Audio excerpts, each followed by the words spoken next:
This is Adam Smith. Hello. Hi. Am I speaking with Phil Dybvig? Yes, you are. Oh, how lovely. Thank you. Well, first of all, how did you hear the news?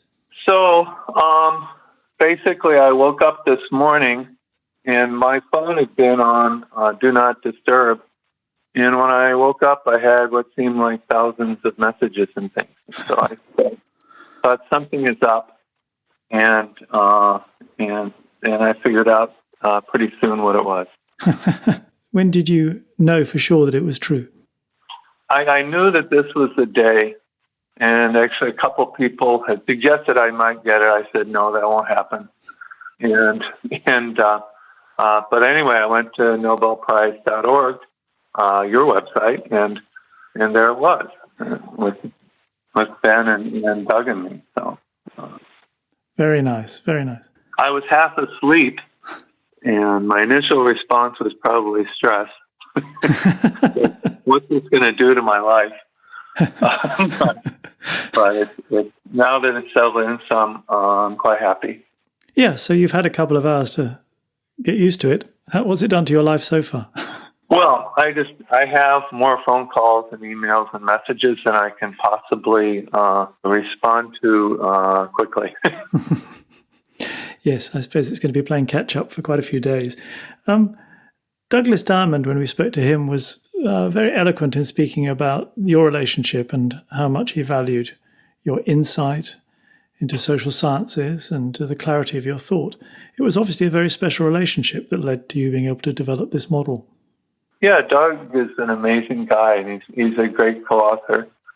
And we worked so hard to make the paper simple, but during the time we were writing it, it could be somewhat intense. It was never unpleasant.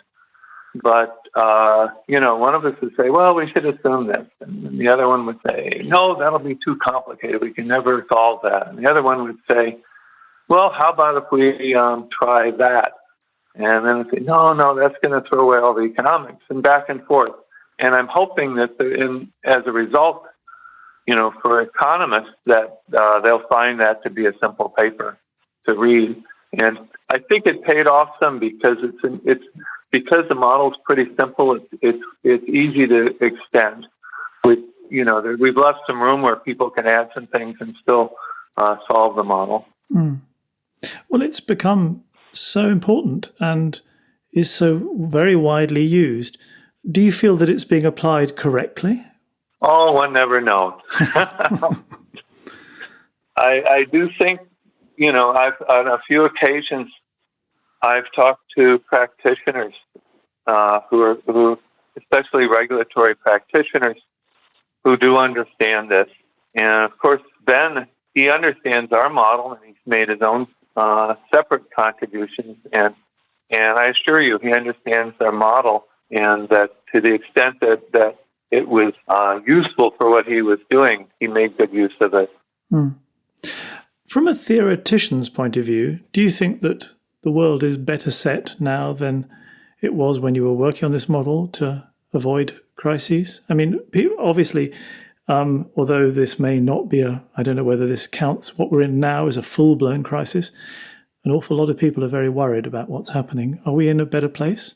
That's always hard to assess. And as a theorist, I know more about the models than I do about the details of what's going on in the world. Personally, if I look at the economy, I think we're in a little bit of a tough time, but I'm worried more about inflation and government debt and big spending than I am about an actual financial crisis where the banking sector has problems.